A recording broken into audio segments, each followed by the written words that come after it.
সহ্য বিগ্ৰহ এতিয়াও কুকুলহীন হোৱা নাই। অন্য এজনক সেনাপতি পাতি যুদ্ধ চলাই নিয়া। বহি নাথাকিবা দুৰ্যোধন, বহি নাথাকিবা।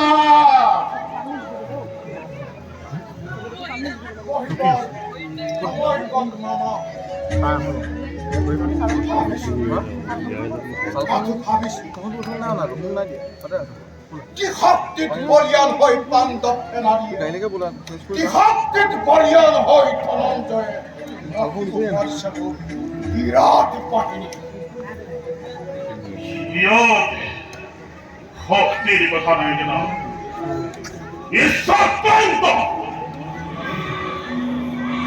আক্রান্তকারী পুত করে কৃষ্ণই দ্বিখণ্ডিক রোজনা থাকবো ভাই পিতামহ পত্রালে আরো অসপ্তাহ হব বলি অসত্য সংবাদ কথাই করাই গুরুদেবকো মৃত্যুর মুখত।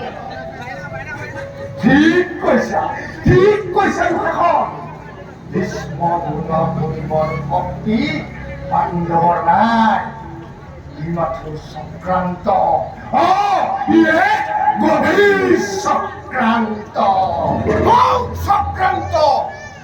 এই বাৰ্তাক ব্যৰ্থ কৰিম। অংগাধিপতি কৰ্ণক সেনাপতি পদত বৰণ কৰি পৰীক্ষা কৰিম মামা পঞ্চসৌদৰে ধৰে কিমান শকতি। পৰীক্ষা কৰিম মামা কূটনীতি ষড়যন্ত্ৰ কিমান শিকিলে সেই ৰাখাল বালকে।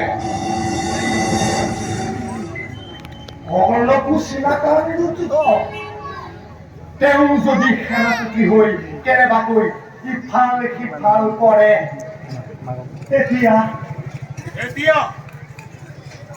তেতিয়া কক্ষচ্যুত হব পানো মধ্যাহ্নবেলা।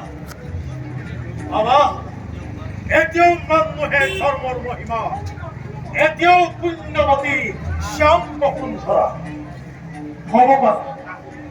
হ'ব পাৰো শত পুত্ৰময়, হ'ব পাৰো জগতৰ অস্পৃশ্য, কিন্তু বন্ধু বুলি সখা বুলি যাক ধৰিছো সাৱতী। শত শত কুৰুক্ষেত্ৰ সহস্ৰ পাণ্ডৱ, লক্ষ লক্ষ দৈত্য বিনন্দনেও নোৱাৰে ছিঙিব সেই বন্ধুত্বৰ দোল, নোৱাৰে ছিঙিব সখা হৃদয়ৰ বান্ধ। সকলো জানো, সেয়েহে তোমাক সেনাপতি পদে বিভূষিত কৰিব খুজিছো। মুখত প্ৰচাৰ কৰা গুৰু বাহিনী অতি শীঘ্ৰে যাত্ৰা কৰিব লাগিব।